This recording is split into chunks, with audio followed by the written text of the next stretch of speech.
అభివృద్ధి సంక్షేమం ఏడాదికి కేటాయింపులు దీర్ఘకాలిక లక్ష్యాలు స్వర్ణాంధ్ర 2047 సాధన దిశగా తొలి అడుగు ఏపీలోని కూటమి సర్కార్ ప్రవేశపెట్టిన తొలి బడ్జెట్కు ఇదే దిశ దశ 3,22,359 కోట్ల రూపాయల భారీ మొత్తంతో 2025-26 వార్షిక బడ్జెట్ రూపుదిద్దుకుంది.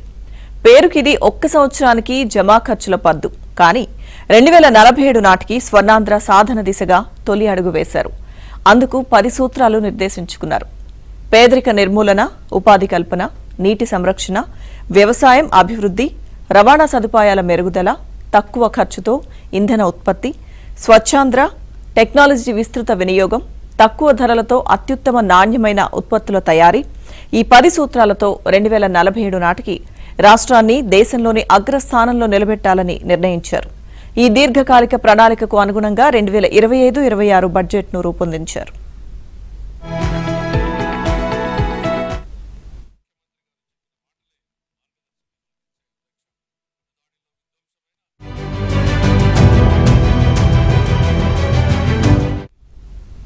శుక్రవారం ఆర్థిక మంత్రి పయ్యావుల కేశవ్ శాసనసభలో ఈ బడ్జెట్ను ప్రవేశపెట్టారు.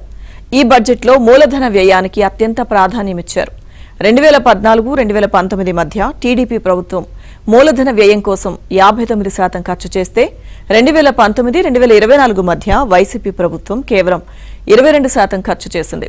ఇప్పుడు కూటమి ప్రభుత్వం పెట్టుబడుల వ్యయాన్ని రెట్టింపు చేసి ఏకంగా 40,635 కోట్ల రూపాయలు కేటాయించింది. పారిశ్రామిక అభివృద్ధి, నైపుణ్యం పెంపు, ఉపాధి కల్పన, ప్రగతి సాధనకు ఇవి కీలకం. వీటి కోసం ఈ బడ్జెట్లో 12,112 కోట్లు కేటాయించారు. ఇందులో భాగంగా విశాఖ, చెన్నై బెంగళూరు, హైదరాబాద్ బెంగళూరు పారిశ్రామిక కారిడార్ల అభివృద్ధికి 837 కోట్లు ఖర్చు చేయనున్నారు. పరిశ్రమలు, ఫుడ్ ప్రాసెసింగ్, ఎంఎస్ఎంఈలకు ప్రోత్సాహకాల కోసం 1,400 కోట్లు, పీపీపీలో వీజీఎఫ్ కోసం 2,000 కోట్లను కేటాయించారు. దీన్ దయాళ్ అంత్యోదయ యోజన, ఆజీవిక కోసం 745 కోట్లు, ITI, IIIT, state institute of hospitality management కోసం 210 కోట్లు ఖర్చు చేయనున్నారు.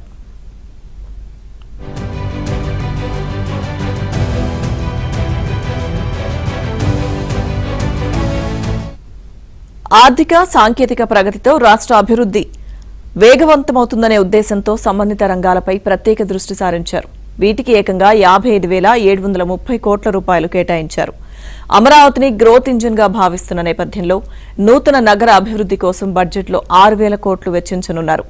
మానవ వనరులను పెంపొందించడం, వారిని నిపుణులుగా తీర్చిదిద్దడం, పేదరిక నిర్మూలన, శుభ్రమైన పరిసరాల్లో నివాసానికి స్వచ్ఛాంధ్ర సాధనకు సంబంధించిన పద్దులకు ఏకంగా 1,42,349 కోట్లు కేటాయించింది. ఇందులో ఎన్టీఆర్ భరోసా పెన్షన్ల కోసమే 27,518 కోట్లు ఖర్చు చేయనుంది. తల్లికి వందనం పథకం కోసం 9,407 కోట్లు, స్వచ్ఛాంధ్ర కోసం 820 కోట్లు కేటాయించారు. ఇక సాగు బాగుంటే దుర్భిక్షం ఉండదు అని అందుకే వ్యవసాయం, నీటి సంరక్షణ పద్దులకు 29,655 కోట్లు కేటాయించారు. ఇందులో అన్నదాత సుఖీభవ పథకం వాటాయే 6,300 కోట్లు. ఇక విద్యుత్ సబ్సిడీ భారం 13,600 కోట్లను రాష్ట్ర ప్రభుత్వమే భరించనుంది. వ్యవసాయం, పారిశ్రామిక రంగం, అర్హులైన ఎస్సీ, ఎస్టీ లబ్ధిదారులకు సబ్సిడీలు, రాయితీలను పూర్తిగా భరిస్తామని బడ్జెట్లో స్పష్టం చేసింది.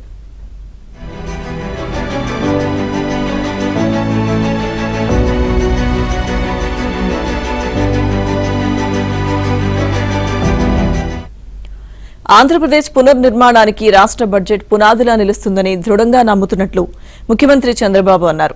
గత పాలకుల విధ్వంసంతో నిర్వీర్యమైన వ్యవస్థలను నిలబెట్టేందుకు ప్రతి క్షణం పనిచేస్తున్నామని, ఆర్థిక సవాళ్లు ఉన్నా 8 నెలల్లో పింఛన్ల పెంపు, అన్నా క్యాంటీన్ల ఏర్పాటు, దీపం పథకం వంటి సంక్షేమ కార్యక్రమాలు చేపట్టామని వివరించారు.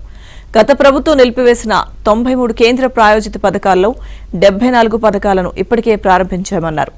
రాష్ట్ర సర్వతోముఖ అభివృద్ధికి అవసరమయ్యే విధంగా బడ్జెట్ కేటాయింపులు జరిపామన్నారు.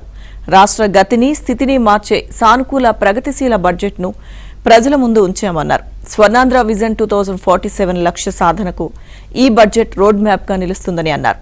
ఎన్నికల్లో హామీ ఇచ్చిన సూపర్ 6 పథకాలకు బడ్జెట్లో ప్రాధాన్యమిచ్చామని చంద్రబాబు తెలిపారు.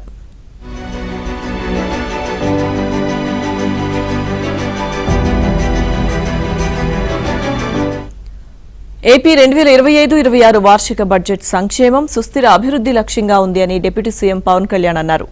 బడ్జెట్పై తన అభిప్రాయాన్ని వెల్లడిస్తూ ఆయన శుక్రవారం ఒక ప్రకటన చేశారు. గత ప్రభుత్వం రాష్ట్ర ఆర్థిక పరిస్థితిని అస్తవ్యస్తం చేసింది అన్నారు. సీఎం చంద్రబాబు నేతృత్వంలో కూటమి ప్రభుత్వం ఆర్థిక క్రమశిక్షణతో రెవెన్యూ, ద్రవ్యలోటు తగ్గించే చర్యలు చేపట్టిందని చెప్పారు. ఈ బడ్జెట్ రాష్ట్రంలోని అన్ని వర్గాల ప్రజల భవిష్యత్తుకు భరోసానిచ్చేలా అభివృద్ధికి బాటలు వేసేదిగా ఉంది అని పవన్ కొనియాడారు.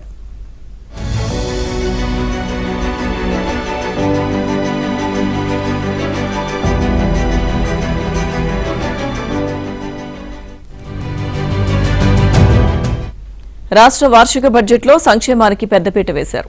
సూపర్ 6 సహా మేనిఫెస్టోలోని హామీల అమలుకు బడ్జెట్లో ప్రాధాన్యం కల్పించి మాట నిలబెట్టుకునేందుకు ప్రభుత్వం ముందుకు వెళ్తోంది అని పలువురు మంత్రులు, ప్రజాప్రతినిధులు ప్రశంసించారు.